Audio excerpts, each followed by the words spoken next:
Yeah.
What's that? Yeah.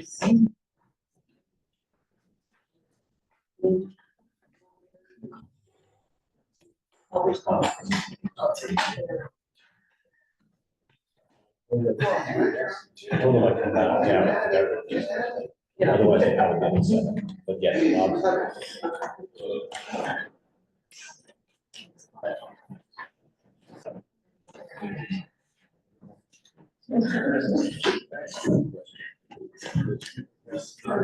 Criticizing question. I don't care. What? Did you know that you said that? You just see that?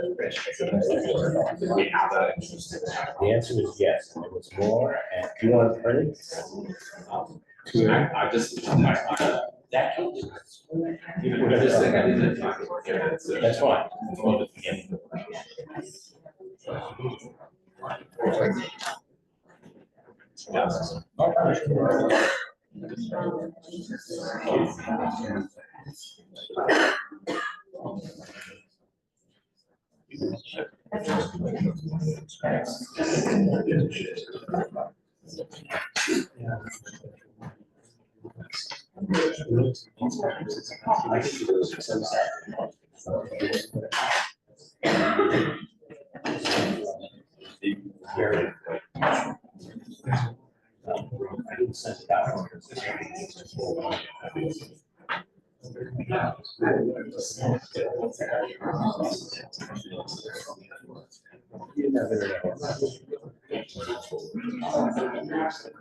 It's something else I got today.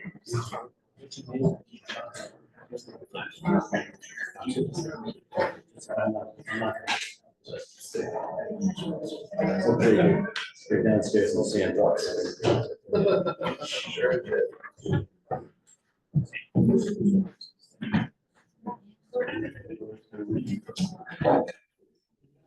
No, that's wrong. I got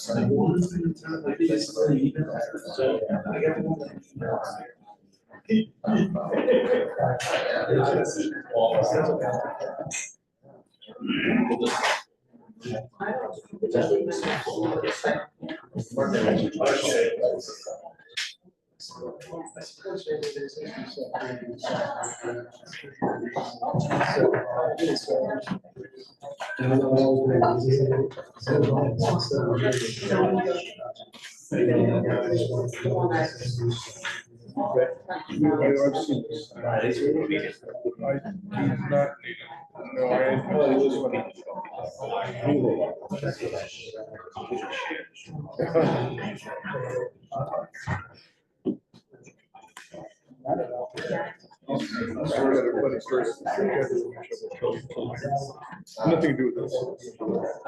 Mr. Hatch? Mr. Hatch? Yes. Mr. Hatch in the room. Yes. You first. All right. It's 6:30, I'll probably order. Let's see, I think we have both Don and John. Oh, no, John.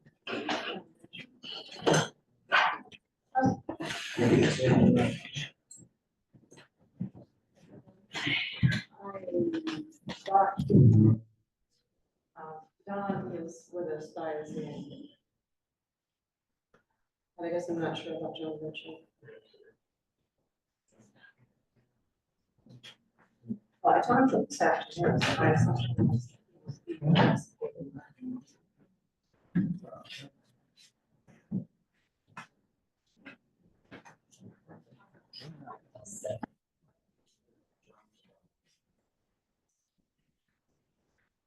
Okay, we've got 5 on the line. We got Andrew Ketterer, Don Witherell, Drew Ketterer, and John Mitchell is on.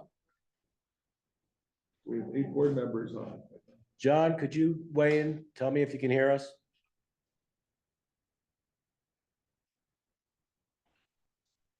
This is Don. I can hear you. Great. So we're good. And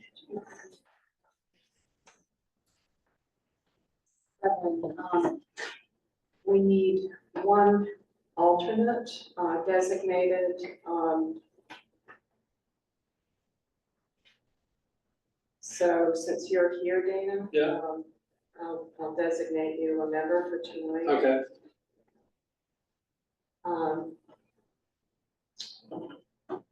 And Angelica is not with us tonight, so I think we'll postpone the minutes until next meeting when we get to that piece. And in terms of the agenda, we have 2 completeness determinations, Mr. Hatch and Poulin, and we will take those up first, and then we have a discussion about the Manitoba Woodland subdivision situation that we'll get into following those 2 completeness determinations. So for those of you waiting for the Manitoba discussion, completeness determinations don't typically take a very lengthy period of time, but we will be doing Manitoba following those tonight. So as Chip said, Mr. Hatch, you're up first. And Mr. Hatch's application is to revise his existing approval from the planning board. We approved, as you'll recall, some time ago, his business, the car repair and inspection business. And he's here tonight to request a modification to the use of that property as also a car sales business. So if you could come and just give us a brief summary of your proposal and highlights, that would be appreciated. All right, so business has been going good. I got licensed through the state to be an inspection station. That is going good. But with inspecting vehicles comes vehicles that do not pass for inspection. And a lot of those that I fail, they trust me and believe in my work. So they are looking for a reputable place to purchase a vehicle from and keep asking when I'm gonna, or if I'm going to be able to sell vehicles. So I'm trying to extend my business proposal and business opportunities into a small used car lot as well. So I have enough road frontage. I've had the state police there in the past and they believe it would be a good spot for a used car lot, given the amount of road frontage I have. So I am asking for permission and approval to try to better serve the community and people around me. Could you we had talked about where you would be storing vehicles and so forth when we were here the first time. Could you generally talk to us about your plan for where vehicles would be stored and how you would manage? So I try to keep anything that's not ready out or going to be prolonged projects out behind the house, in between the garage and the house, so that it's as much out of sight as possible. And I try to keep the number of vehicles that customers either have dropped off or have left and have not picked up yet off to the side. But if I know that they're not coming back for a while, I try to keep it out back with prolonged projects. But sometimes customers will come pay their bill and pick the key up and the car's sitting on the side of the driveway, which is, if you're pulling in, it's on the left side of the driveway, which is an embankment. So I have a couple of vehicles that are sitting over there that are done, paid for, and no keys to even move the vehicle with. And I've reached out a couple of times, asked them when they're gonna come pick it up, and either they're out of town or I don't know what, but the proposed where I put the new, well, not new vehicles, but used car vehicle sales that are ready to go, I would do some modifications to my front lawn so that it's a little gravelly area and put them to the right side pulling in my driveway, so it'd be towards town side. Directly from the house? Is that what you think? Yeah, that way they can be seen from the road. It's 100 feet between the house and the roadway. Split the difference. Keep something long there between the house and where the vehicles are, but have them visible enough, but Drive on Route 17, it'll be cars, the whole frontage. not the whole frontage, no. Maybe you could, you had a site plan from before, maybe from this one, and maybe come back. I think that's here. Map out. I have somewhat of a drawing, but I don't know how much you want to limit, how much I can have out there for vehicles, but I don't have a lot of money anyway, so I don't plan on having too many vehicles out there. I only plan on being able to have a couple, 3 used cars for sale at any one time, but I mean, you never know what can grow and whatever, but so I mean, we can pass that around. So I did draw up a quick site plan of What are you supposed to have in terms of lighting? lighting. I don't plan on putting any lighting up.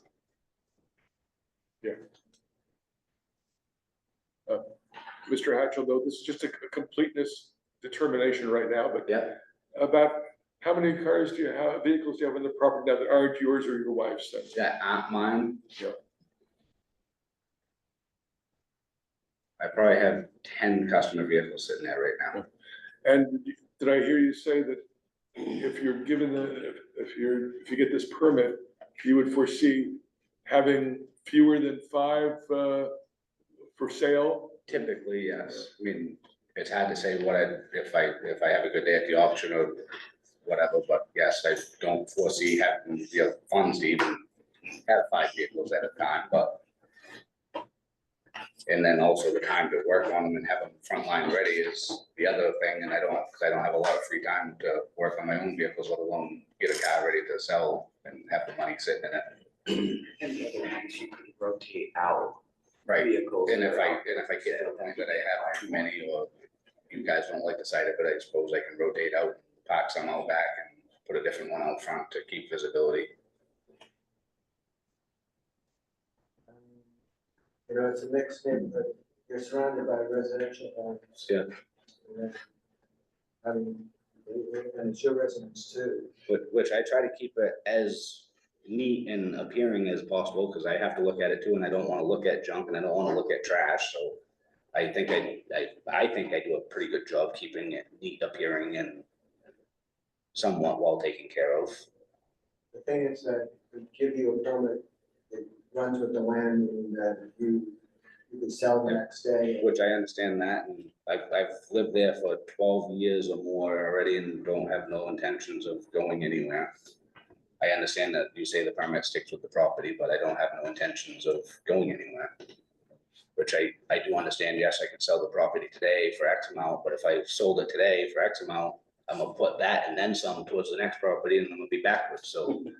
With the real estate market, I don't foresee that a good plan in my future. I get your reservations with making sure that the permits stay with the land. I think, The other piece that's important to that too is he has a son that just graduated from Cook, who actually is going into the automotive field as well. He is a resident of Readfield, so even if Zachary was to bring him on board, or say 20 years from now, Zach wanted to move, his son is capable of continuing on the business and it still stay a family business that it's always been. It'd be nice if we could show them that on the site plan where the cars would be. So that you know, and the code enforcement officer knows and the fire knows. which that's why I put that front, like, out by the road between the house and the garage, between the house and the roadway, the left side. If you're looking at the road, it'd be the left side of my driveway, the straight line from the house. So it's roughly 50, I've come back halfway between the house and the garage, that's 50 feet. That way you have room to get off the road instead of being out by the road to park. You can actually get off the road and not be blocking the driveway. And I mean, the car's roughly 6 feet wide and 24 feet long, so you can only put so many in a 50 by 100 foot swath or 150 foot swath there.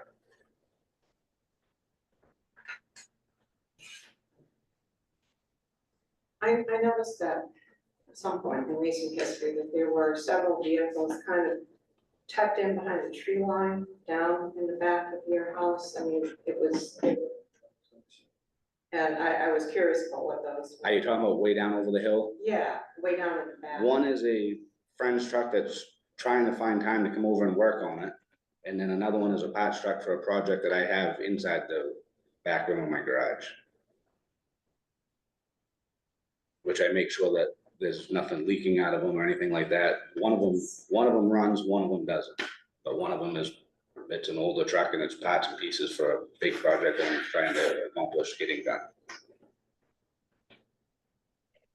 You must travel down, I think the only way you can see those is down the Newton Road, ain't it? No, I don't know that I go that far, honestly. Which No, I I can see it from seven. So how many cars have been parked outside that we for sale, between the driveway? probably 3 to 5.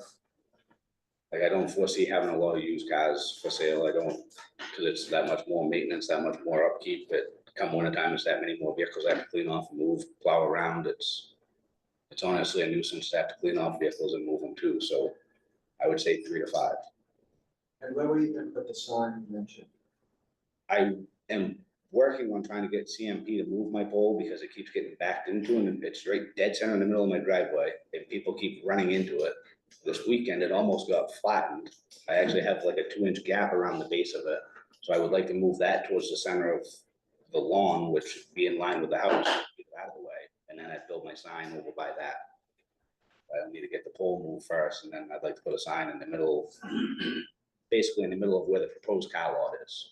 But I would talk with Chip and actually make sure it follows all the guidelines and everything before I ever design a sign. Figure out what I'm allowed to have for size. I know I'm pretty sure 4x8 fits in that criteria, and then I'd draw up plans and go see Chip and make sure everything fits the guidelines before I ever drive a post in the ground and get told that wasn't correct. Is there anything else that you can think of that would change as a result of handling these vehicles?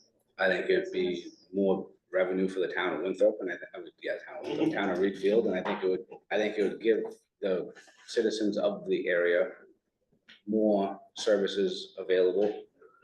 I think it would just help out the community that much more.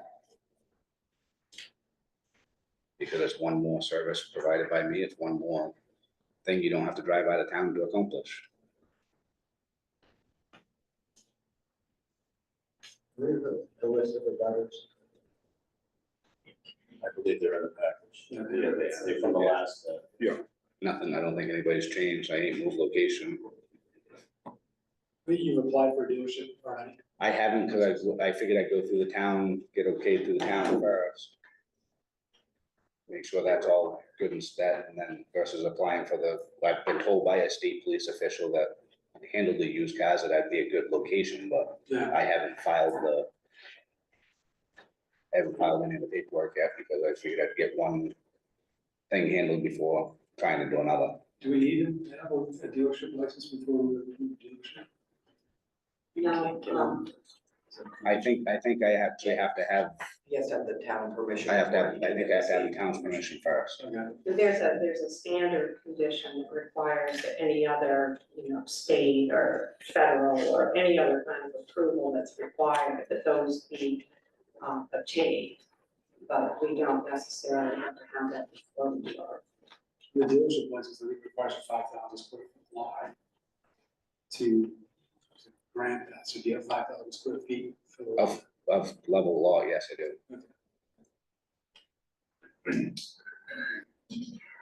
Planning board members, any other questions for Mr. Rich?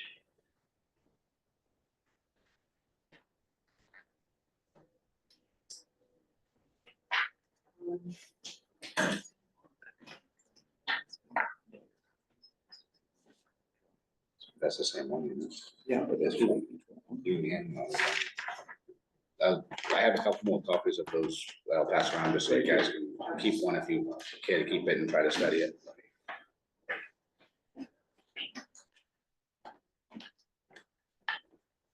Okay, if there's nothing else, no additional questions or comments from planning board members, I take a motion. Again, we're looking at this for completeness this evening. The motion to find the application complete and schedule a public hearing, notify butters and waive the site visit.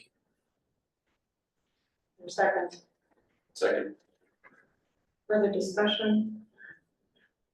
All those in favor? Thank you, gentlemen and Thanks lady. very much, and you can talk with Chip about yeah, when the next meeting will be, when we'll hold the hearing and what time. and so Okay. forth, so you can be in touch. Okay, sounds very good. Thank you, guys. Appreciate your time. Paula, I was a yes on that as well. You didn't call me. And I breezed right over you, thank you.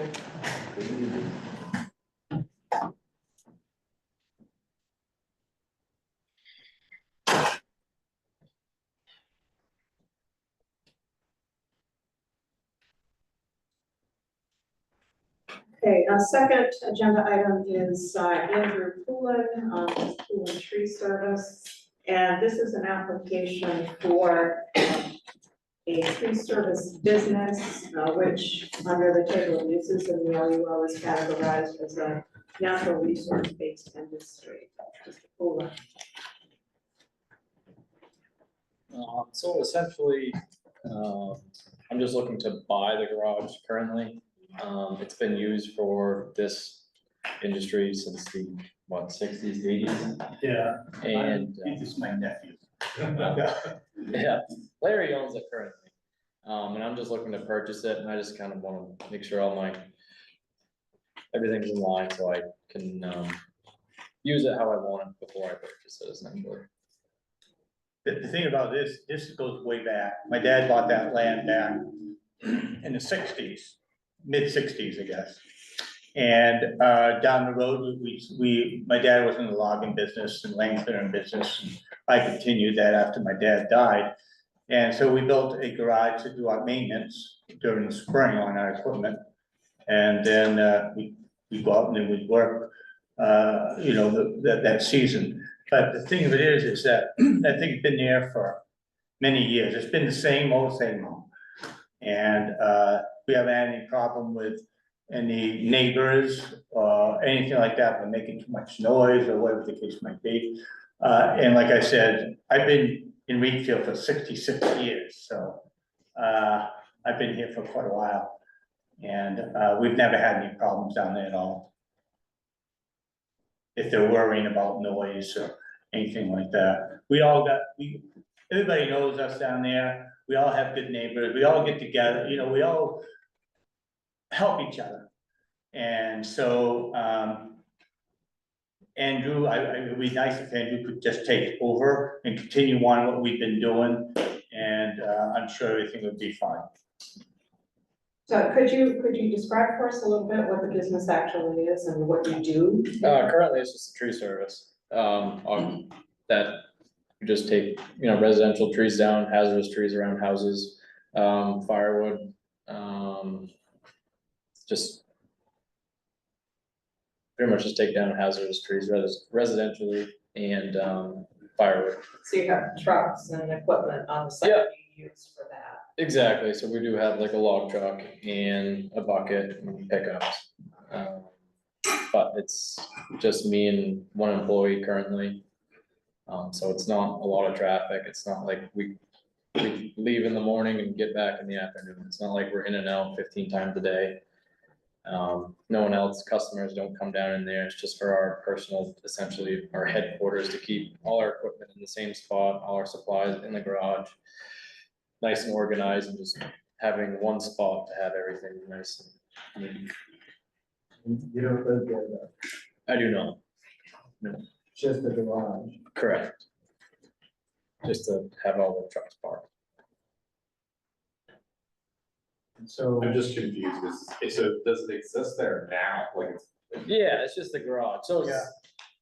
it's, So is the business there now? Is that activity occurring? Like, Yeah, your business, yeah. It's already there, right? Sorry, yeah. It's been there for a long time. It actually, it's been the same, like I said, since the sixties, we built the garage back at maybe in the seventies something. But anyway, it's just been the same old, you know. I just want Right, to, Yeah, well, that's a question that I posed to Chip. Because, I didn't know, when I read it, my thought was, if it's not changing in any way, and it's been there for 3 generations. Yeah. Do I have that right? Is that what I read? Just be cautious, I mean, I don't blame Yeah. you. no, I just want to make sure I can, essentially, I just want to make sure I can use it the way it's been used. Just because the only thing that is changing is the ownership, essentially. Yeah. Everything else is gonna be staying the same, So but I you just, don't have any thoughts about adding anything to it or changing it at this point? no, not anytime soon. I mean, maybe, no, I mean, I don't have, by the time I buy it, I won't have any extra money to do anything. No, not anytime We'll see you in soon. 20 years. Yeah, exactly, so I'll be back maybe, but not anytime soon. I just wanna make sure everything's in check before I do spend the money, that's all I'm It's an here for. abundance of caution. It is, it's just a lot of money to me, so I just wanna make sure that I don't buy something that I can't use the way I wanna use it. Chip, was it, I mean, it's not really, maybe it doesn't matter, in the end, but is this because this was a grandparent or grandfathered use and never had a permit, is that why we're dealing with that? Again, I brought it to y'all, we had a similar application in the past. There was lawyers and everything else talking about grandfathering and everything else. He may want to be sure that everything was above board and good, doesn't got a lot of money. And he wants to make sure that this business, which is growing, keeps growing and doesn't get waylaid later on. My feeling is bring it here. If you found that, if you think that this is grandfathered, I encourage you to dismiss or put it aside and put it in my hands. That's fine, I will do it. But I want to make sure that it is good for him. He wanted to make sure it was good for him, so that's why we're here. But there's no existing permit in our records. There is no existing Okay. permit in our records. So this would clean it up. Yeah. Yeah, okay. Is there anything else that you think is important about the business or the property that you wanted to speak to? Nothing has changed and will change for, as far as, I mean, I don't have any plans of changing anything and nothing. No concerns or anything like that, other than just making sure that if there's a complaint of maybe noise of trucks coming in and out or something from somewhere, I don't know, I've never had it, I just I've wanna make never had sure. any problem either. No, I've never had that, but I just wanna make sure when I do own it, then that they can't somehow come after me and I can't use the garage in a certain So way. all of the equipment and the trucks and so forth are stored in the garage, you don't have outside storage? No, they're all parked outside. It's The just, trucks are outside? yeah, just the garage is pretty much stored, well, it's not, we just have all our supplies and then we bring it in to work on it essentially. But we don't leave anything in the garage. You're off Route 41, right? Yeah. Heading toward the lake. Yeah. There any houses nearby or? I mean, Yeah, yeah, there's houses nearby, but I mean, we're all know each other real well, on the other side of the road, my son lives there. And then just, the next one down is Lorraine. Lorraine's, So and, it's, we hadn't had any problem at all. If there was any problem, we'd fix it. yeah, Want to be able to use that piece of land, like he wants to. If we have any problem about anybody around, which I doubt, but we never have, I'm sure he would fix it. yeah. Otherwise, man, you'd be foolish not to please people around you. And, Create a bigger nightmare. yeah, To give them insurance, like the code enforcement officer gave them permit for the business, Use. for the use. But then you have a permit. Not have plan board do it. But give them some insurance.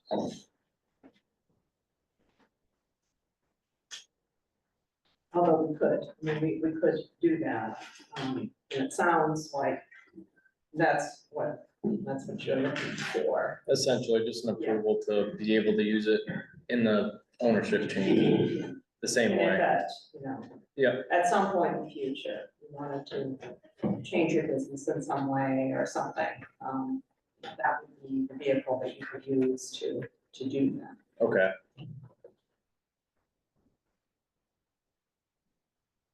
So we can just turn it over to Chip and he can make it. Well, that's not what, at this point, that's not what I'm advocating for, and I don't think that's what he's looking for. They get on track.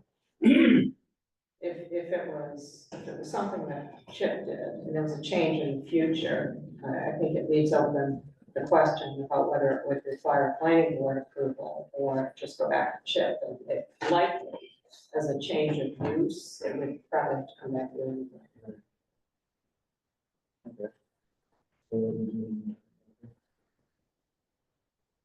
Well, I would suggest we act on this application to the planning board for approval for this business. I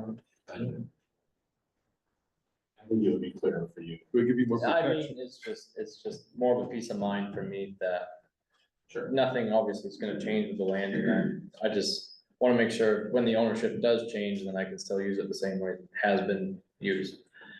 For your grandchildren. Exactly. One of the issues, it's not it's zone residential, I would assume, it's rural It's- residential. Rural resident. But that use is allowed Okay. in rural residential. Okay. It's similar, well, it's a similar business to the Fournier business. And it's the same zone, that's also rural Okay. residential. Protecting in the future, that is not an allowed use in the future. What's that? Yeah. If, what Jack is saying is if if the zoning was to change for some reason, and all of a sudden it's not rural residential, it's some zone that didn't allow Okay. that kind of business, You know, if that's yours the was right- already approved. Okay. You would, You'd be you would be protected. able to continue. Okay. Yep. That's-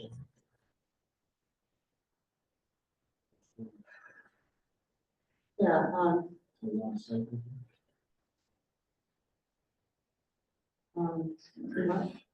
Probably what you're- So are there other questions, first of all, planning board members, any questions about the application or the business? And if not, I look for a motion. I make a motion to find the application complete. Schedule a public hearing, notify butters and site visit. Second. Motion, second, further discussion? All those in favor? And Don? Yes, Thank you very much. I appreciate it. So you can talk with Chip, we will schedule a public hearing, which will be at a regular meeting like this. Okay.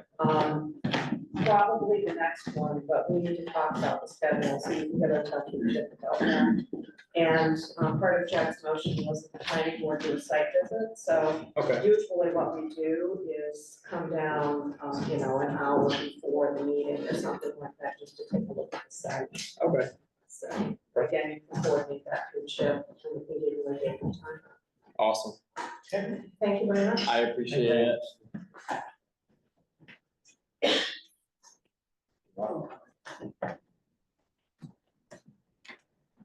This is good. See you later.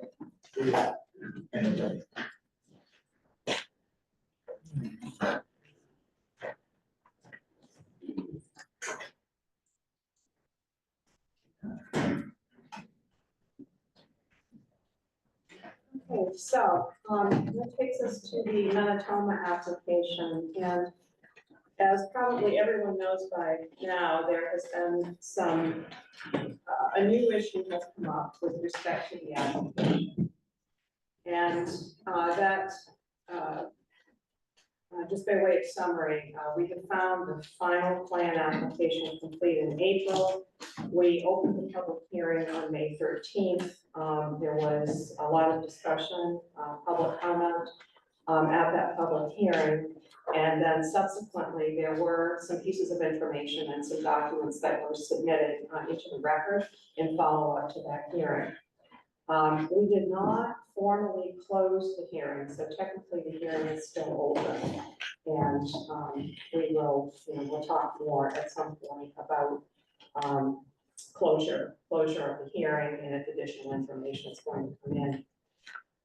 As you probably know, Chip received an email last week on the 3rd of June concerning the status of the land associated with the piece of abandoned road that runs in front of Meredith Lee's home on the road to the subdivision property.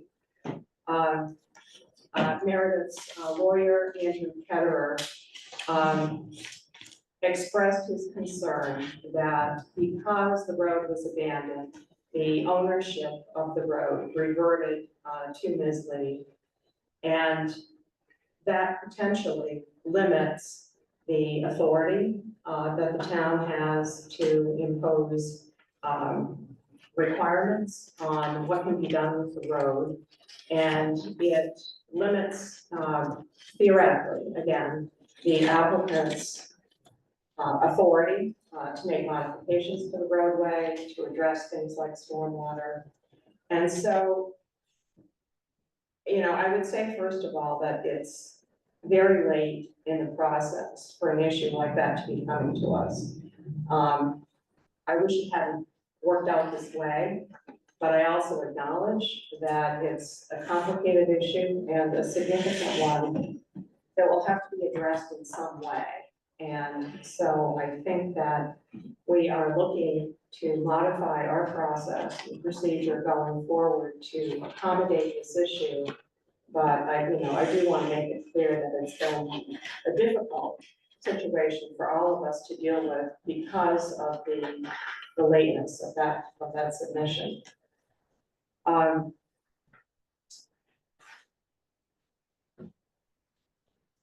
Following receipt of that email, Eric Dyer, the town manager, and I had a brief conversation with the town attorney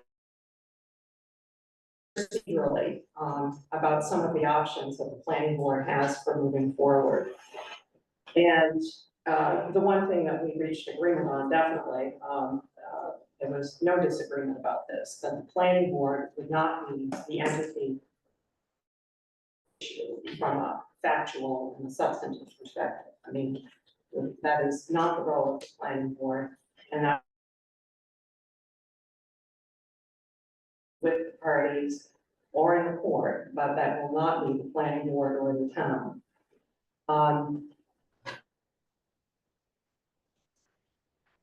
Further, Eric did a bit of research town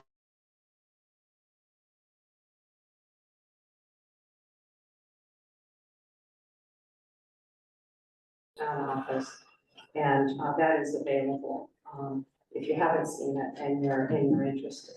Again, it doesn't really speak to this specific issue in front of us, but it does recount the history of when the road was abandoned, what the actions were on the part of the select board and so forth that made it so.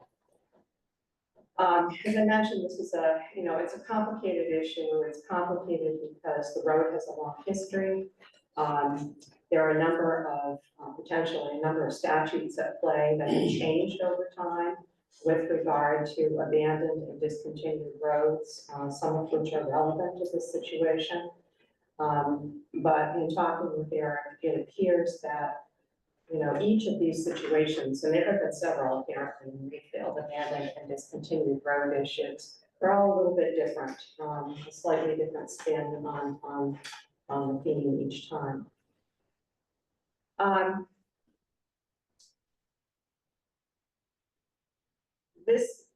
Depending on the resolution of this issue, I think that it has the potential to impact a planning board decision, particularly in terms of such things as road improvements and stormwater that I mentioned earlier. I think it's, in theory, entirely possible that if the planning board had issued an approval, it might need to be modified to accommodate whatever resolution occurs with this issue. So I think that postponing the planning board's deliberations and the decision on the application itself is the appropriate thing to do at this point. And we will not plan to get into that deliberation on all of the issues that we've been talking about with regard to the application tonight. I think, and the town attorney agreed, that it is appropriate to allow the parties to put the issue out on the table, to generally describe initially what the issue is, and what you're seeking, and where the parties stand on this issue. And then to leave the record open for submission of your positions in writing. And so we will do that and set a schedule if that's appropriate as we reach the end of this discussion. We won't be debating the substantive issues tonight, or ever for that matter, with the planning board, in terms of, who owns the road, who doesn't own the road, what the authorities are for managing it, undertaking construction, and so on. We would like to hear generally where the parties stand on this matter, and then we can talk about providing the submissions if that's appropriate. Ideally, and perhaps this has happened, I don't know. Ideally, the parties would have come together and attempted some mutual resolution to this problem. That obviously would be the cleanest, most productive way for it to unfold. If it doesn't happen that way, I think that what the planning board will need to discuss doing is considering whatever written submissions we receive, possibly consulting with the town attorney about those and our options going forward, and then make a decision about how, as a board, we want to move forward with the application. Whether that is something like issuing a decision that's conditioned, or I think there are a number of options in that regard. So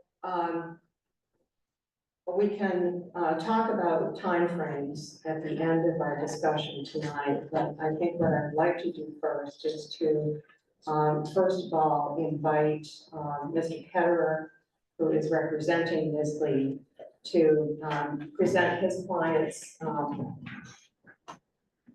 position on this issue and providing any information that he would like to provide to the board about it.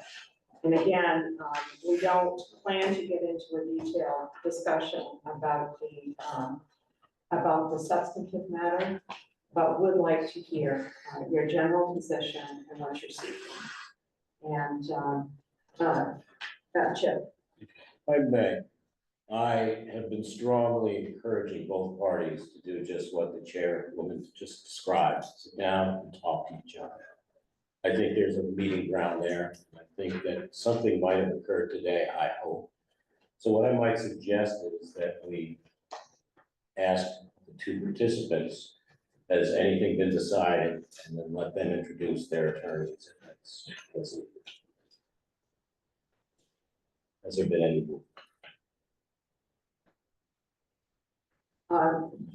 Ms. Lee, She's right here. oh, okay. Would you like to address the board or have Mr. Ketterer do it? Well, I think we can do it jointly, Okay, if I may. please. First of all, I'd like to apologize for the lateness. I was unaware of what the proposal was for the road until after all the submissions were in. And when I went through that, and John and I did speak today, and I spoke with Andrew, it's not more, first of all, I have no problem with this development, and I have no problem with access to the road. That is a misconception, and it's in my letter of May 23rd that's on the website. What I am concerned about is the things that I, through my contractor, put into place to manage the water on that property coming off that hill, to protect the road, to protect my property, and to protect my neighbor's property that does not appear on Lovejoy's plan.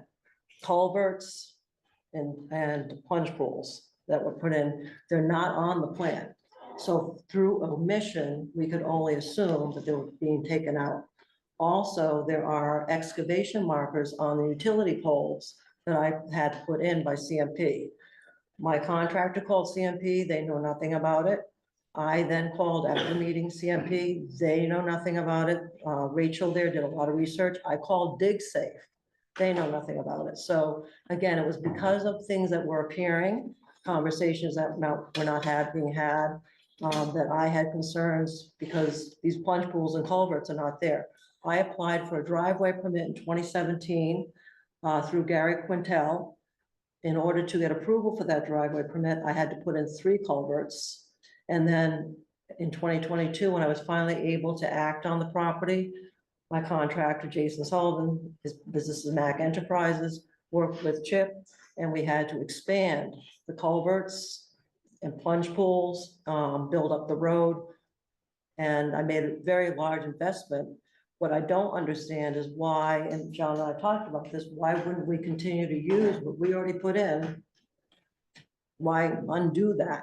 And the water is flowing and being managed, because otherwise it would dump onto the Manitoba Camp Road people's property.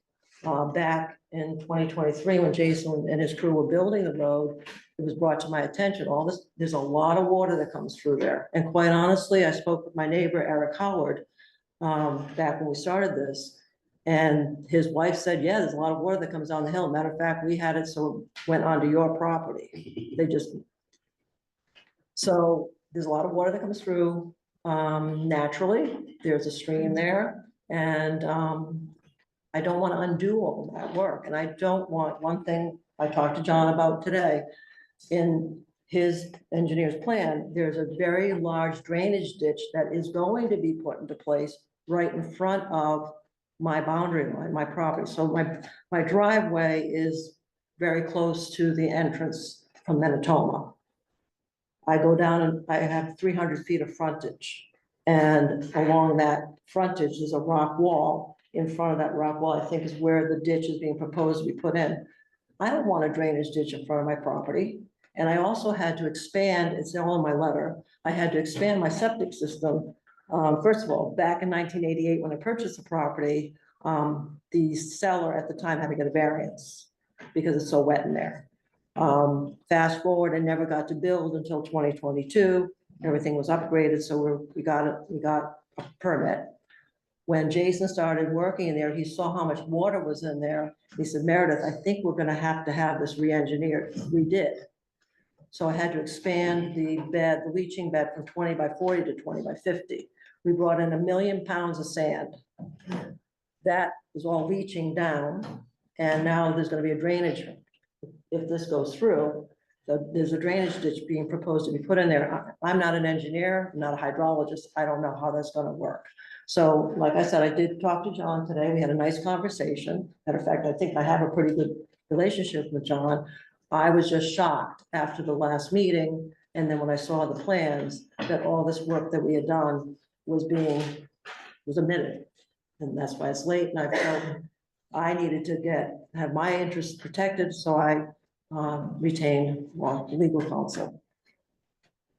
So thank you. What you're explaining at this point strikes me as being somewhat different than what I saw in the letters from your attorney.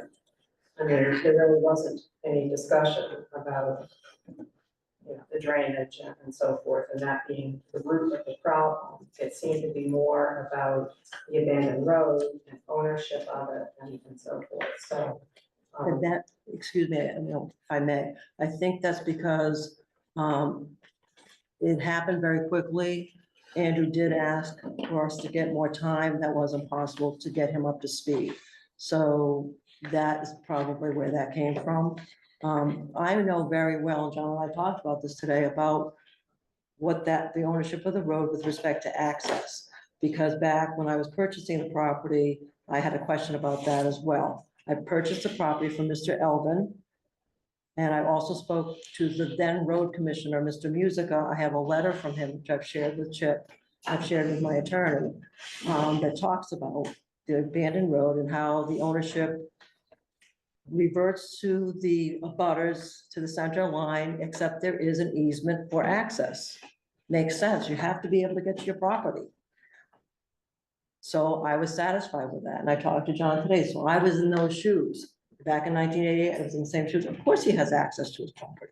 So that has nothing to do with that. I do object to, what are you gonna do with the property in front of me in that road? And what we installed for water management. And actually to get, so I have access to my home. As I recall, you also had an issue. I'm sorry, I'm a little hard of hearing. As I recall, you also had an issue about, the construction vehicles parked in front of the driveway. Well, yes, I mean, the bottom line is that I didn't see also any type of construction schedule. So we are trying to finish this house. And quite honestly, I'm on my third kitchen, having to order the third kitchen. Things post-COVID are difficult, and it just seemed like because there wasn't any collaboration going on, that we could be having trucks that we needed to have bringing deliveries, not being able to use the road because of Lovejoy's plan. So we needed collaboration. Therefore, I put in my letter that I did ask for some sort of schedule, so we would know what was gonna happen and when it was gonna happen. So we could work together. I think, and when John and I talked about it today, I have always wanted to be a good neighbor. And there's a lot of things that we did, and Chip and Jason worked together, and I've worked with the Manitoba Camp people. I want to be a good neighbor. John also has said to me he wants to be a good neighbor, so we're hoping that we can work all this out. So, you did have conversations today. Yes. You want to share where you are with those conversations? Have you reached any kind of agreement on how to proceed? I think there's been some. Can you come up? Sure. I explained to Meredith that I think there's been some misunderstandings. I'm not an engineer and Meredith's not an engineer. So we don't really have any authority to say, do this, don't do that. We don't know what to do. But we would rely on professional engineers in conjunction with the road commissioner to tell us what to do. We have no desire to harm any of the work that she's done. I told her today we were delighted she built such a beautiful house there. That to me is a positive.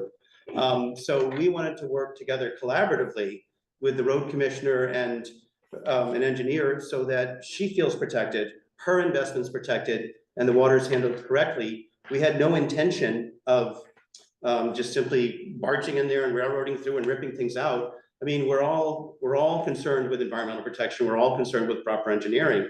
So I feel like with some guidance from the town and a professional engineer, we can do what needs to be done. And if the plans need to be amended to include how her entrance and the work she's done is modified, for instance, the pools that are there obviously are necessary, but if they could be relocated, and Meredith said she was open to relocating them, we'd be happy to come up with a mutual location that works, that protects her investment in the infrastructure and also does what we need to do with the water. And I think for these issues, I would defer to Bob. And can you maybe shed some light on this, Bob, in terms of what needs to happen there? Or, because this is not the first development where a road's being put in and there's already some, driveway or a house there. I mean, this certainly isn't the first time this has happened.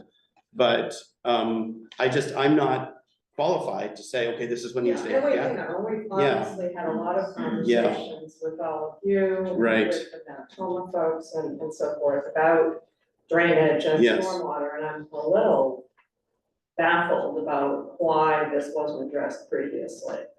I mean, everyone knew that Ms. Lee had a property there and a driveway and culverts and ponds, plunge pools, and I'm just not understanding. Perhaps you could explain how it was that those things didn't come together before now. Can I address that? Please. We can all stand up here. We did. They're addressed. First of all, there's no ditch on the left side of your driveway. We're not touching your driveway at all. The road in on what was the old North Wayne Road, we are touching in the public easement. But the road that was built, we're planning to leave, we just need to widen it a little bit to meet the town standards. The ditch is on the uphill side of the road as you're in your house and you're looking down at the end of your driveway where it reaches the old town road there. It's just on the right-hand side.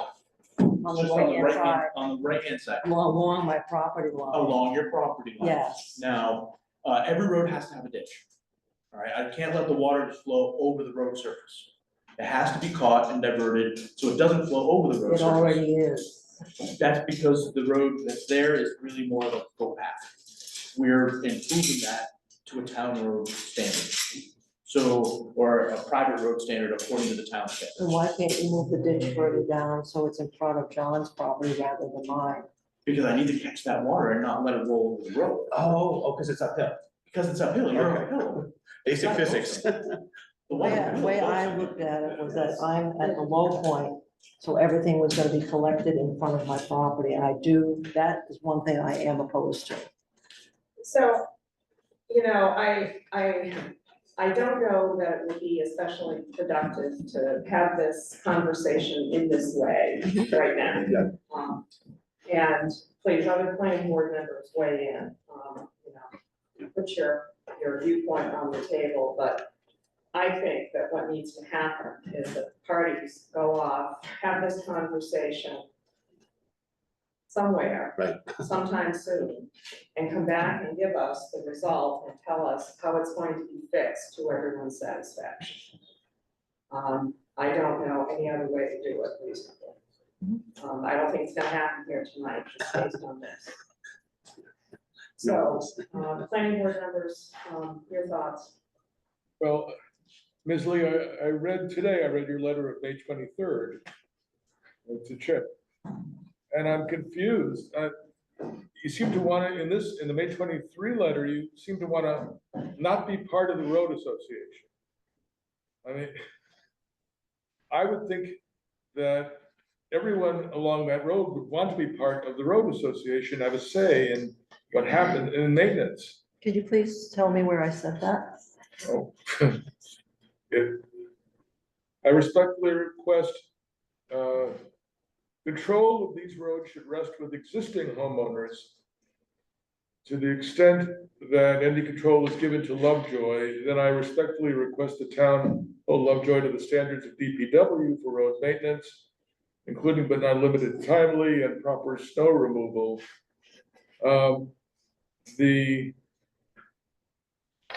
Elsewhere in your letter, you say you want to be responsible for the maintenance of the road in front of your own property. But I mean, I didn't understand why you would want that as compared to having a road association. If we were to approve this project, a road association. The road association does not include me. I wouldn't be part of I'm not part of the road association because I'm not part of the project. Therefore, I'm kind of an island unto myself. And so I'm the entrance way there. I need to get to my property. If I'm not part of something, then I don't know when I'm gonna get plowed out. I don't know about the maintenance of the road. So that, if I didn't articulate it that clearly, I apologize, but that's my concern. I've been graciously invited to join the Manitoma with respect to plowing and things like that. But I'm also not part of Manitoma, or I'm not part of Lovejoy. I'm by myself. So I don't think I ever said I didn't want to be part of something. If I did, I didn't mean it that way. So you would want to be part of the Lovejoy Road Association if it was formed? I'd have to see. I'm a little concerned about some of the things I saw in the bylaws, because I'm not part of that group. Right. So my home is already being built. And I also, I could get into discussion about that. We've gone through it. I do have some concerns about the bylaws. Mr. Barry, maybe you can answer. I thought, and I may be mistaken, I may have misunderstood I thought the road association encompassed more than those 8 lots that were to be developed. Am I wrong? I believe it was the 8 lots. Just the 8 lots? Okay. Henry, Lot 9 is the Williams, and they have access from the Lane Road. We already sold. Henry, you had a comment?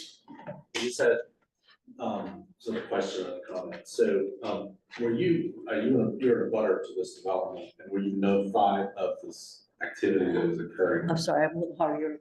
Were you notified of the process that this was occurring? I've been on the Zoom Okay, meetings. It wasn't until this last meeting, and then when I saw the final plans, and I went through them with my engineer, that I was made aware that all these, not all, some of the measures that we put into place for water management were omitted. And through those omissions, we assumed that that meant they were being taken out. I talked to John today. Yes, the plunge pools are situated in such a way that you cannot probably get a truck through there. Some of the boulders might have to be moved. We would have to work that out. But to actually have the culverts that I was required to put in, the plunge pools that I was required to put in completely removed. Why? Yeah, I'm gonna interrupt you and say thank you, I appreciate that, so Okay. thank you, and thank you for your public comment, and your presence tonight is helpful. I would say, to the board though, that, your comments, these comments are, more in line with what we would expect as typical public comment on an application. It's not unusual, right? This is what's supposed to happen during this process. However, what is unusual about this particular process is that you have retained counsel, Mrs. Lee, and during that process, you have claimed that the town does not, your lawyer has claimed the town does not have the authority to take action in this particular case. And the town has had to expend its own funds in order to retain its counsel in order to respond. That is an extreme position to take during a public process. Your comments aren't matching what's written from your attorney, so I'm very confused by this process. Okay, it's a very disruptive process. I feel like the town has no choice but to do what Paula said. I think this conversation between the parties needs to occur outside of this space this evening. Once those legalities, what I mean, literally the legalities are worked out, then I think the public comment that you're giving now is valid and should be considered in the process. But I don't think that's what we're doing tonight. I think what we're doing tonight is we're addressing this letter that we've received from the council that the town has to respond to. So I think we should probably, I would move to end this conversation and respectfully, and I would like to have the parties discuss this outside of this venue, because it's not really our decision. We can't do anything about it. I'm happy to jump in or address that very quickly if that's helpful at all. Sorry, Andrew Ketter on behalf of Meredith Lee. Okay, please hold for just 1 minute, Mr. Karen. Sure. Okay. Folks, this has been a unique situation, and there's been a lot going on in the background, been in the middle of all this. I've worked extremely hard to get these two together, to finally sit down and talk. Because in all that, I've heard that they got more in common than they don't. We've come a long way in the last 48 hours in getting these two together, and I hear real promise tonight. I agree with what Paula says, 1000%. Things were done wrong. It happened before, but I think they're on the right path, and they both have a lot in there to make it happen by the next time we meet. And so I would encourage exactly what you said. Sorry for the lawyers, I'm sorry I'm in the middle of all this, but I think it's starting to work out, guys. So what I'd suggest is just what you said and you said. Let's give them some more time. Now that we've got them to the point of talking to each other, I think they can get this done. Mr. Lawrence would like to get this done so we can get his project going. Mary would like to get it done so she has comfort in what's going on over there and she can get it on with her house. So, sorry for the, but I think it's a great idea. Mr. Ketter, I know you had a comment. Please go ahead. Sure, no, I was just offering, there seemed to be a little bit of confusion on the board's part with the letter that was sent, I think, yesterday from our office, and I'm willing to address or elaborate on some of that. I'd like to hear it. If the inclination is, hey, we're going to postpone it and we're going to address it later, and the board frankly doesn't want to hear it right now, that's fine as well. I'm just offering an explanation if the board would like to hear it. I'm happy to hear an explanation, but as I said earlier, we're not going to debate the details of the issue substantively about ownership of the road and discontinuance and abandonment and so forth. But if you would like to address the situation generally, I'd very much like to hear from you on that. Okay, so a lot of what Meredith has already said was what I was planning on mentioning, and in the interest of time, I won't spend a lot of time on this. But the issue with the right of way basically is there's no dispute from Meredith that there is a right of way across her property. There's no dispute that the Lovejoy Group can access their property across hers. There's never been a dispute as to that. Meredith spent, as she mentioned, a whole lot of money in putting in certain elements that the town required for her to be able to have her driveway be part of that former right of way or that abandoned road. But what the right of way, and the right of way does allow the Love Group to go across it, but what a right of way does not give some absolute control to the grantee of that. It does not give Lovejoy absolute control, address the right of way as he sees fit, and to come in subject to board approval, but to come in and widen a road, to come in and change the way a road is laid out. As Meredith had mentioned, the Lovejoy drawings omit some aspects of the culverts and drain pools that are there. I think we can discuss that with the group. Some of our concern, I think, was highlighted when John stood up and said, he doesn't want to harm her road. And then just a couple minutes later, Brian stood up and said, well, we do want to widen it a bit.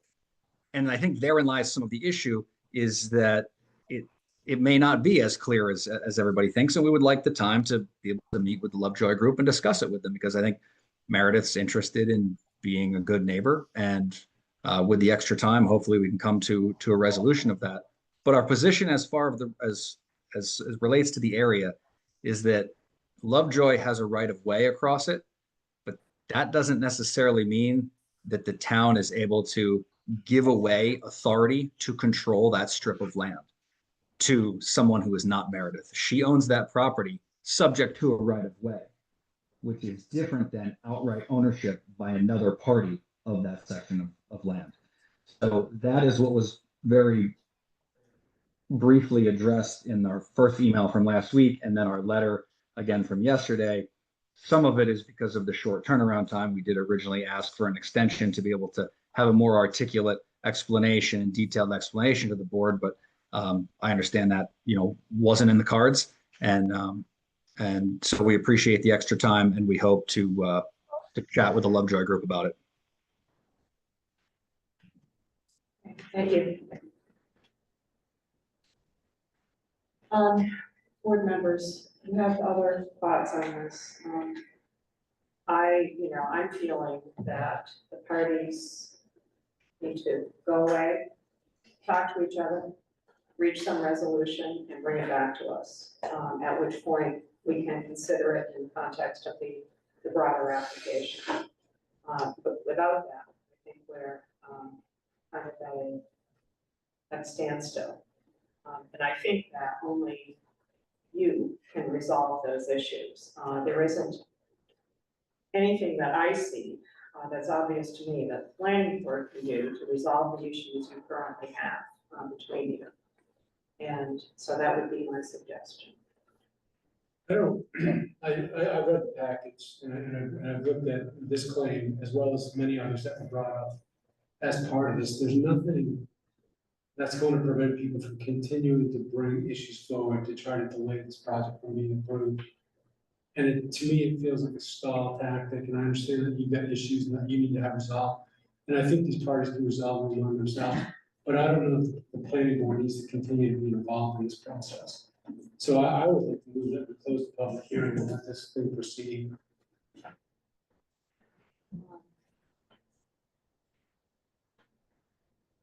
You know, my thought was not to close the hearing yet, because we still need to hear from the parties about what the resolution is going to be, and that likely, very likely, that would be part of the terms of an approval of this subdivision. I mean, if they have to go back, for instance, and modify the stormwater plan, modify the road construction plan, or come to some agreement about doing something different with the plunge pools, I mean, whatever the issue is, I think that that is going to become part of what we consider when we make a decision on the application. So we do need to hear that? Is that part of the process, or, I mean, we've seen the plans, we've approved it for completeness, we said it was complete. There's been a public hearing that's been open since May 13th, I don't know if we did. I mean, I'm just asking the question procedurally. Procedurally, yes, we do. We need to, you know, we found it complete. We held a public hearing. We took a lot of comment. We received some additional written comment that was requested at the hearing, and that has now been provided. The next step procedurally would be for the board to deliberate on all of that. You know, we would talk about the stormwater issues and the well water issues and all of those matters that were raised at the public hearing, and come to some agreement as a board, and then make a decision on the application and probably condition it in certain ways. And there are other documents that were submitted as part of this that to me were borderline defamatory. Both the parties involved in this thing, and to me, it reeks of a tactic. Well, and you know, And we should entertain it, and I think we've done a good job of not speaking of these things this evening, but. I mean, it's really, you know, within the board's purview to sort through that and to pull from it the information that's valuable and that speaks to the standards in the ordinance, and to set aside, you know, the comment and the information that doesn't address those standards directly. I think we should give these parties 14 days to come back and report either they've reached an agreement or they haven't. And if they haven't, I think we have to go ahead and decide what our course of action should be. But I think the public hearing, I agree. I don't think we can quite conclude the public hearing until they report back to us. Right. But I think we could begin deliberations in 14 days. Or whenever our next meeting is going to be. I don't like the idea of this lingering.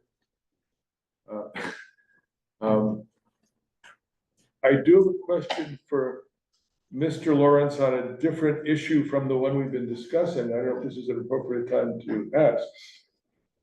Well, you can. I mean, we're not going to get into deliberations on the broader application, but if you have a specific question and now feels like the right time to ask it, go ahead, please. Mr. Lawrence, one of the documents submitted to us from an opponent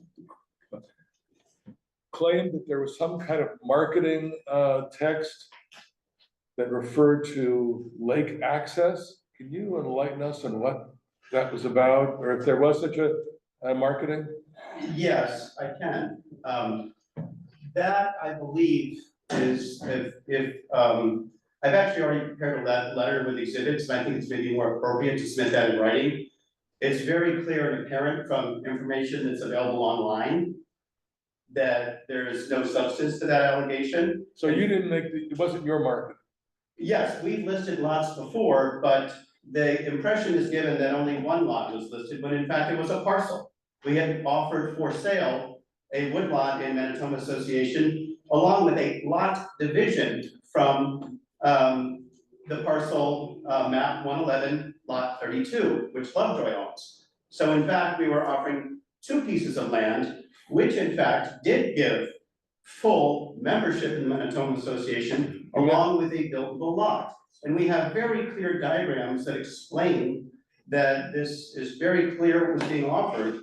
And the impression is given that I'm misrepresenting amenities or deed restrictions or restrictive covenants, nothing could be further from the truth. And it's very easily disproved, but I think I'd rather submit something in writing to the planning board. And interestingly, those were on the internet 2 years ago and nothing was said. And they just all of a sudden are pretending that, oh, that wasn't done correctly. We disagree with that and we're happy to provide proof. It's very, very easily done. Again, we held a hearing on this issue. We received submissions in follow-up with regard to a number of matters. I don't want this to be reopened and to start receiving submissions on a broad range of topics because we've moved past that. If we want something on this one particular issue, I'll let that in. It is not an invitation to begin the comment period over again and to provide additional information on a host of different matters. We may reach the point of deliberation and there may be some additional questions that planning board members have that we'll be looking for answers on. But at this point, I don't want to open the door to multiple resubmissions or new submissions on different topics. Can I ask a question? Procedurally, the public hearing on this application has been open for a long time. Yes, it has. And I kind of agree with Dana that I feel like the public hearing should be closed on this matter. And I'm wondering if it can be closed and we can limit the comment to the legal matter commentary about the sort of agreement that's happening between parties, because we could leave this open for another 6 months and we were just going to get more and more and more and more. But that's not the way the public process works. It's supposed to be sort of within a certain time frame. Yeah, and I think that's. So is there a way we can close the public hearing this evening and but leave it open, expecting specific comment related to this legal matter that needs to be resolved for the town to take action? That is the sole reason why we leave it open. Is there a reason? Well, I mean, I think that if we said that the hearing remains open, but we are only accepting comment on this one issue. We're not accepting, it's not, the record is open for submissions on this particular issue that we've been talking about and nothing else. I mean, I think that achieves the same. Sort of So achieves. we have the authority to do that, to limit the Yes. further discussion. But I think at this point that would be appropriate because Yeah. it's been open for months. Yeah, no, I And get that. parties have had Peter, months. you had a Well, it's not really a legal issue. It's really a negotiating process. Between this landowner, Ms. Lee, and the developer, and they can either reach an accommodation or they can't. I have no problem with saying we're not gonna consider anything other, any new factual matter except for a report about whether there's been a resolution of this issue between Ms. Lee and the developer. And what the resolution is, Yeah. because the resolution Determines what could we do be next. complex in terms of, it may require modification of it. I don't know what it's gonna look like, but in theory, it could require modification of the plans that we have in front of us. And I think we need to be able to take that in and consider it if that happens. It's not the board's responsibility to, not the right word, litigate. It's not our, we're not in this position. We just need to understand how to move forward. Jack? So in the LUO, it talks about building of roads and that in building the road commissioner or a licensed professional engineer appointed by the town at the applicant's cost. Has to happen with the road commissioner. And we also have a provision that allows the board to hire an independent expert. And Ms. Lee has said that there's not a professional engineer involved right now, I guess. And what I worry about is if they don't reach agreement, they'll come to us and we'll have to make these decisions that, what the ditching should be or what the road should be or what the culvert should be. And we'll be back at the same spot we are now. Well, my understanding was that mainland is providing a professional engineering service. That's where it's come from previously. That's where I assume it would come from this time. Is that correct? I would like to think so, man. Yes. I don't agree on a technical level with some of these discussions, but we'll have to talk it through with them. The roads were designed by an engineer, stamped by an engineer, myself, and I'm confident that they are suitable.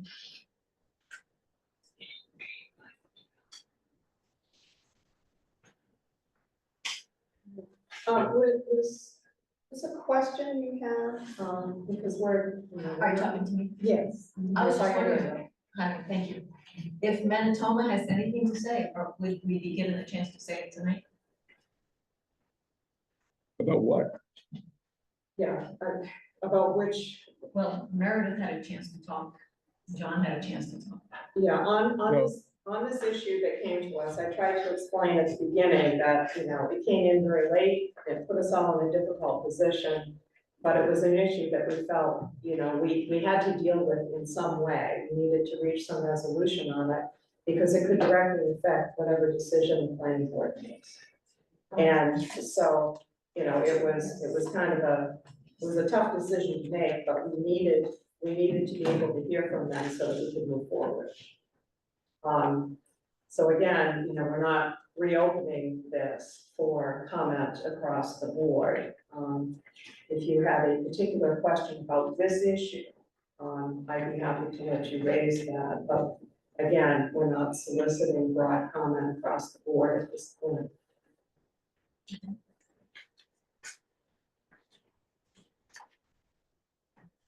Just one question for Peter. Peter, you brought up the issue about the marketing of the property, and you mentioned that you would submit something back in writing, but I don't, do you want that? Because it's not necessary for me. No, I mean, it's not necessary. The reason it came up in the context of one of the writings that we received from an opponent who said we should place, if we were to approve the project, we should place special conditions on how it's marketed in light of past marketing.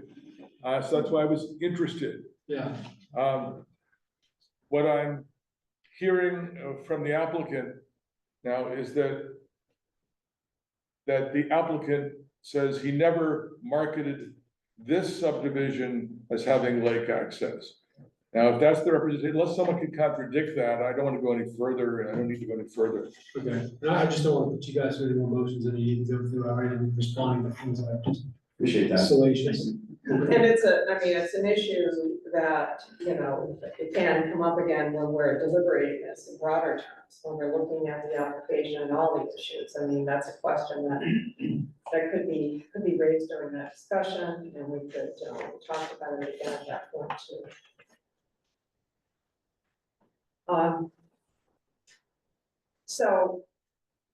Where are we? Is everybody comfortable with leaving this open to hear back from the parties on a resolution to this particular issue that we have in front of us tonight?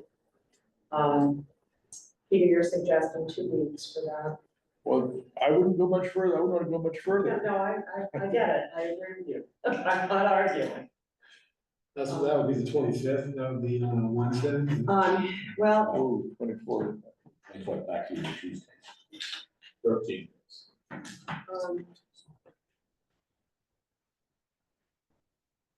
So I think we'll need to talk about the schedule because the next scheduled meeting is the 23rd of June. And 24th, I'm sorry, 24th of June. We have the 2 applications that we just found to be complete that we're going to need to do hearings on. And so I think we have the choice of either pushing those into July or pushing this one into July, unless you want to schedule another special off meeting on an off week to do it. So we could do either of those things. I don't know what people's getting into late June and July, which is always a difficult scheduling time, but maybe we could ask what everyone's calendar looks like for well, for the next meeting, the 24th, but then look into July, see what things look like for the 1st, 8th, and 18th. The Manitoba firms. Totally doesn't have contract. They've also been the longest outstanding issue, they deserve to be firm on line. So, I believe that Cooling and the Hatches would be willing to wait that extra meeting. Everything's been very positive, consideration tonight, excited to get that done. I can handle that, I can manage that. So I would say, yes, say go ahead and minutes over, and I will talk with the other two parties, I don't see it. so, the next regular meeting is the 24th of June.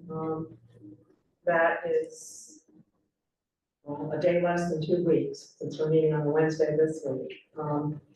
If we're going to give them 2 weeks to get together and pull this together, we would have to schedule a special meeting possibly on the 1st of July for Manitoba. Well, I mean, can't they do it in 13 days? Sure. There's no rule, right? No, I mean, I think that's a. yeah. The party's comfortable with, you know, I think what I'm thinking about is, if at all possible, I'd like someone to write about the result of your negotiations prior to the meeting. I'm loath to come in here and be surprised by the result. I think all the planning board members need to see something in writing before we actually sit down and talk about it. So what's that? Thursday and Friday before the meeting. So I guess I'm looking to the parties and asking if that's doable for you. Could you provide us something in writing by the 19th of June, which is a week from tomorrow? Or 20th, I guess we could stretch it to the 20th, that would give us the weekend to look at it.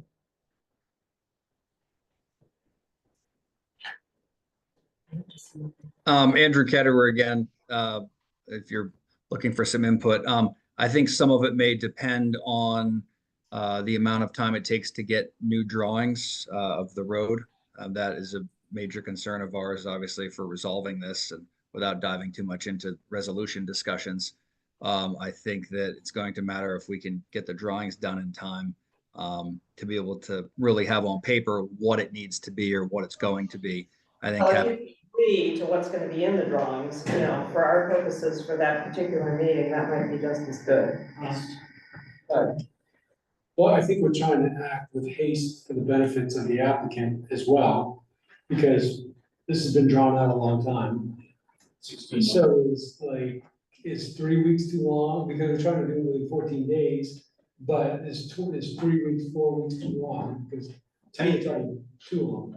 Honestly, I think until we really engage in a substantial discussion, it's hard to, I believe that Meredith and I want to come to an understanding. Yeah. Where her needs are met and our needs are met, and, as I said, we feel like we have a friendship and, we have no ill intention toward her, and I don't believe she does towards us. Okay, could we do this?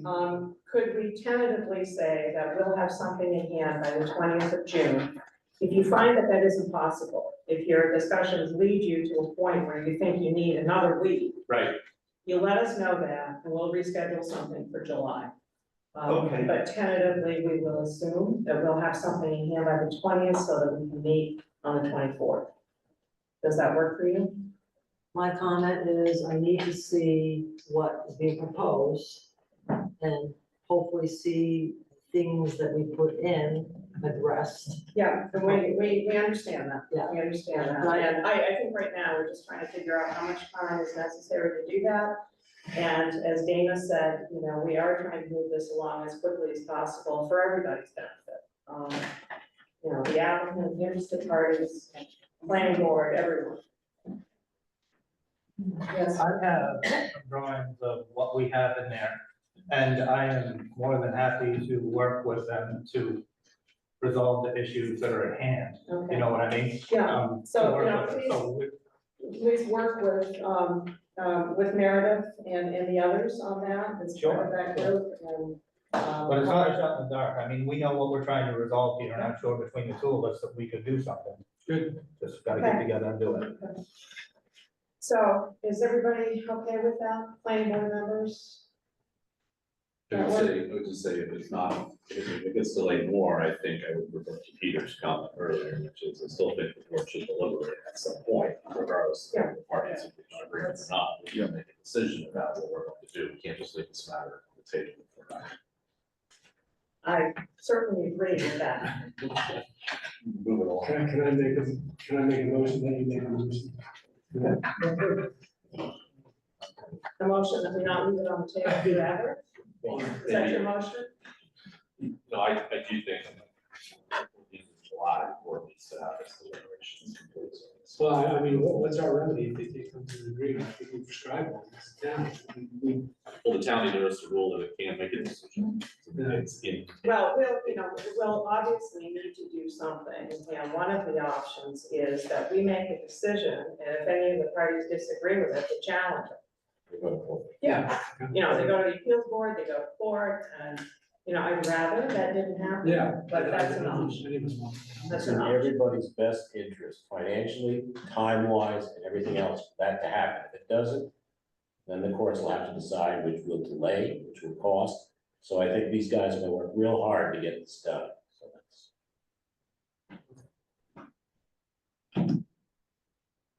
Okay, thank you all, we appreciate you being here, and I know there are a lot of Manitoba folks, I hope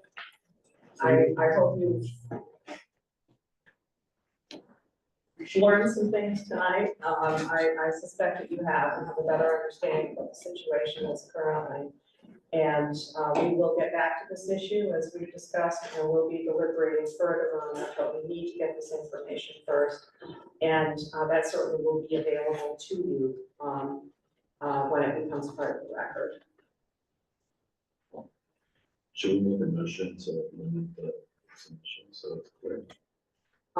We can do that, sure, want to make a motion?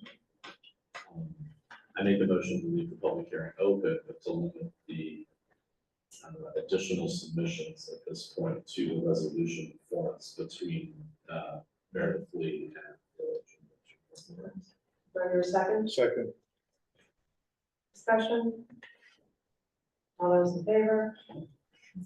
Don? Yes. Okay, again, thank you all very much, we appreciate you being here.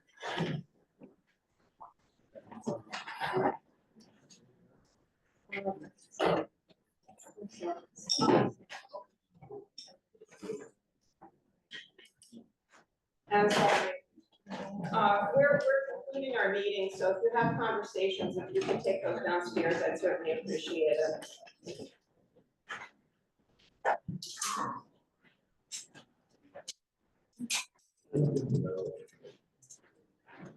Okay, I think that is the end of our agenda, as I mentioned, we'll save the minutes until Angelica is back. And next meeting on June 24th, and stay tuned for what the agenda will look like. I would say the response, or get a request that says try to. Yeah, of course, of course. We talk about, before we leave, sorry. No, I better not say what I was gonna say. You know, I mean, Paul was gonna ask if we could, just confirm the schedule for the next couple of meetings. So the 24th is one, and the next one's the 8th. Yeah, the first regular in July will be the 8th, I'm away that week, that's not everyone else. You're gone. So we shouldn't do it then. You're away as well, okay, This goes along with it. yeah. So this one will be 24th. Yeah, the next one. So 24, it looks like we've got a number of. Are you here the 24th? Yeah.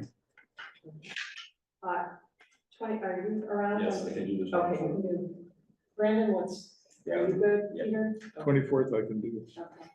Okay. Looks like we'll probably not do the 8th. There's 3 of us immediately that are not going out here. And then the others are not. So the second meeting in July is the 22nd. We could talk about an off-schedule meeting on the 15th, but only if we need to on this. The second works. Okay.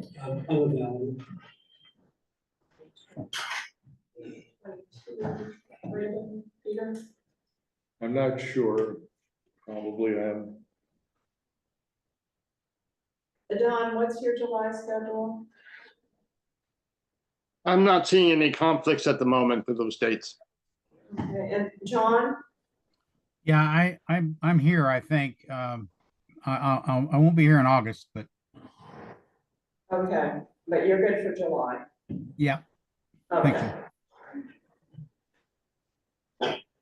Okay, all right, so we'll see what we get back and we'll get in touch with everybody and figure out what the 24th is. Thank you. It's been fun.